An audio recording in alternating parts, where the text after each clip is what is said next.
Hello, everybody. Happy Tuesday. Today, I want to share in this live stream the idea and really dive into money mindset and exactly what that is. If you've been following me, you've been listening to the Wander Wealthy podcast, or you've been just around me over the past year, if not more, probably the past 2 years, I have been big into money mindset. However, I have had my own kind of skepticism around it and how if it really works or not.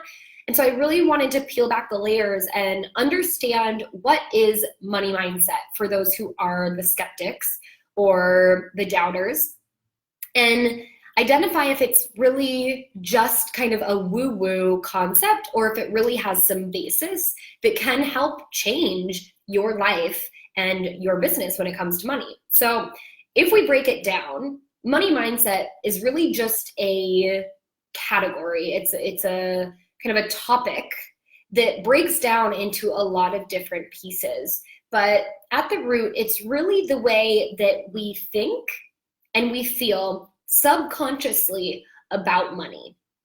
And these thoughts and these feelings have been influenced by our life experience. And most of them, 90% if not more of those thoughts and feelings have actually been wired in us since we were between the ages of 0 and 7 years old.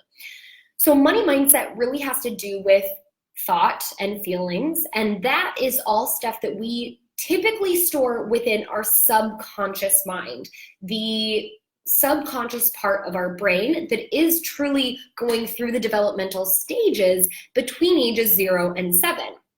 The interesting part is all of this programming that is getting programmed in us between those ages of 0 and 7 are happening entirely on a subconscious level. Before 7 years old, during some ages in our adolescence, we do develop conscious thought and we have more control over what we choose to believe and not believe. But between 0 and 7, we are mostly in a semi-hypnotic state where, really you are the most open to being influenced to believe and think and feel certain ways, mostly influenced by your primary caretakers, which for most people are their parents, but it can also be from adult siblings, maybe it's grandparents, maybe it's also on a little bit of a broader scale, depending on how influential it is, the community that you surround yourself with. So if the community you grew up in has specific thoughts and feelings about money, you would have developed those between the ages of 0 and 7. It's not till about, our adult years where we really start to identify, oh, the reason I do this is because that's just the way it was always done in my family or in my community or whatever, situation you really grew up and developed your walking, talking, thinking, feeling, breathing brain in. So money mindset is really interesting because we've developed a lot of thoughts and feelings that are very strong and deeply rooted from a very young age. And however, we don't really deal with money between the ages of 0 and 7 or beyond, even before, usually for a lot of people, they're 14, 15, 16, 17, 18, 19, 20, just depending on when money starts playing a key role in your life. But as adults, money is really something that we all need in order to survive, unless we're entirely self-sustainable, which less than 1% of the population generally is. So money is really a survival thing for us. And survival actually goes back when we're making decisions in survival mode, we're making decisions from our subconscious mind because we need to make fast decisions, and our subconscious part of our brain is the most efficient because it's the most animalistic part of our brain that developed, many ages ago when the first humans walked the planet, and they needed that part of their brain to decide if they were going to get eaten by bears or chased by tigers and whether they had to fight or flight. So it's funny because when we make decisions in survival mode, we have to make fast decisions. We don't take time to slow down and decide is this something that I truly believe? Is this something that I truly need? Do I really need this brand new bag? Is that really necessary? Do I really need that medication that they're showing the commercial for on TV? All these things are decisions that we make, but because they're linked to money, it is a survival thing. And when we make decisions for survival, we tend to go to default towards our subconscious mind. The problem is our subconscious mind, when it was originally wired as a human design, it was wired when we were, needing to flee from lions and tigers and bears and figure out how to just find food and shelter and water. Now we're not worried about that type of survival. Our survival is now more in the form of modern day currency exchange and actually very complex financial instruments and markets. And so when we're making decisions, even in terms of just purely practical finance, we can make decisions that aren't actually very good for us or very helpful or very progressive towards our goals because we go more towards the subconscious survival decision-making mechanism, which is our subconscious mind. And in a lot of ways, that takes us all the way back to being a child under 7 years old. And so we're not making decisions based on the identity that we've built for ourselves throughout adulthood. We're actually making decisions based on the identity of our family or our caretakers or the community that we grew up in. So that's really interesting. Think about some of the ways that you decide to spend money, some of the ways that you feel about people who are really wealthy or people who are really poor, about spending money on things that seem, ridiculous to spend money on. What are those things? And most likely you can track that all the way back to things that your parents always said to you or things that, your community had tossed around. Maybe that was your church, or maybe that was the town that you lived in. Maybe that was a certain type of organization that maybe you were a part of or your family was a part of. So just start to identify that, because what money mindset really is understanding what are the stories that I learned from childhood that now I am applying to the decisions and the actions I'm taking in my adult life. And do those serve me or do they not?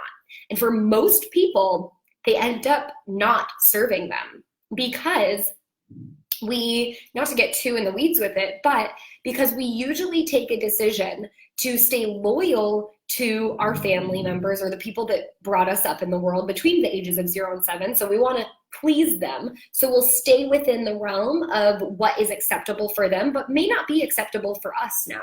But if we have a goal that's bigger than that, we'll also think, well, I can't surpass them. I can't surpass how much money they would make because then I would be, in potential danger. Because again, money links to our survival mechanisms, which links to our subconscious mind, which takes us all the way back to ages 0 to 7. In addition to that, we also might make decisions in rebellion to the people who raised us before 7. And in that regard, we could actually be taking decisions that are against our own values just because we're trying not to be like them. And so really think about why you do the things you do when it revolves around money. When it comes to making money and your belief in your ability to make money, what you think about people who make a large amount of money, and if you want that, what does that mean? If the way that you were programmed to think about it is like, oh, those people are rude or greedy or evil, that's obviously going to be counterintuitive to what you're trying to do, which is make a lot of money but do good things for it. In addition to that, you can think about the way that you spend money and the way that you judge yourself or others on how they spend money, and draw that all the way back to how your family was before you turned 7 or around that age, and what you've brought with you into today's time. And then you can go into saving and investing and how you feel and think about that type of money management or money moving, and understand if you've been really struggling to achieve some sort of financial goals or business goals that revolve around money. It can so often be not the tool that you're using that isn't serving you, or not the business idea, but in some cases, a way that your money mindset is sabotaging your own success. And that is really important to pay attention to.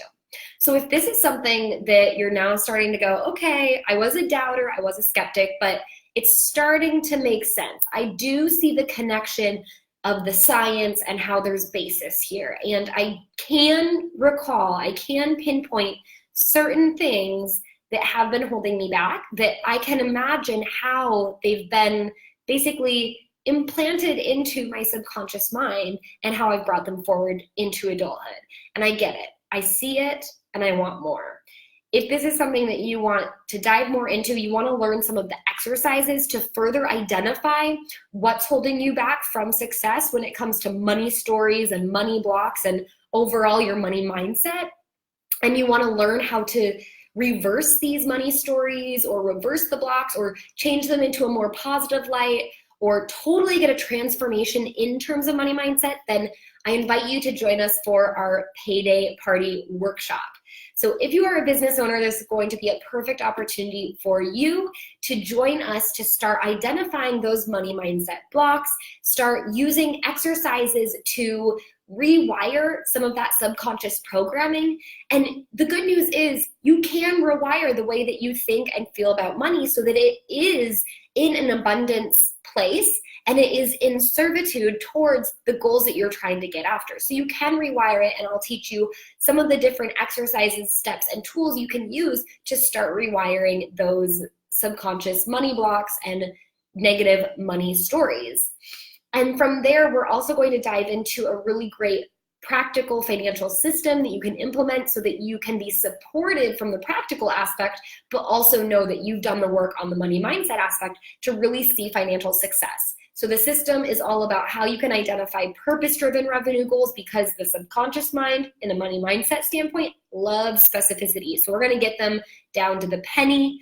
We're also going to identify how to break up your revenue so that you can start taking a paycheck from your business. And I've talked at length about why this is so important. I'm also releasing a podcast on Thursday about why you need to pay yourself. So be on the lookout for episode 121.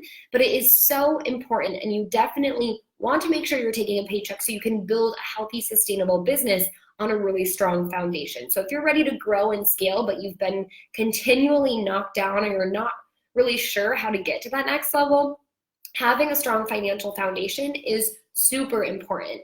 So you can start finally paying yourself on a regular basis and taking a real paycheck from your business while also maintaining profitability, covering your taxes, and spending money on your business, making good business expenses or good business investments. So if this interests you, I invite you to join us for our Payday Party workshop. It's a week long. It starts August 26th.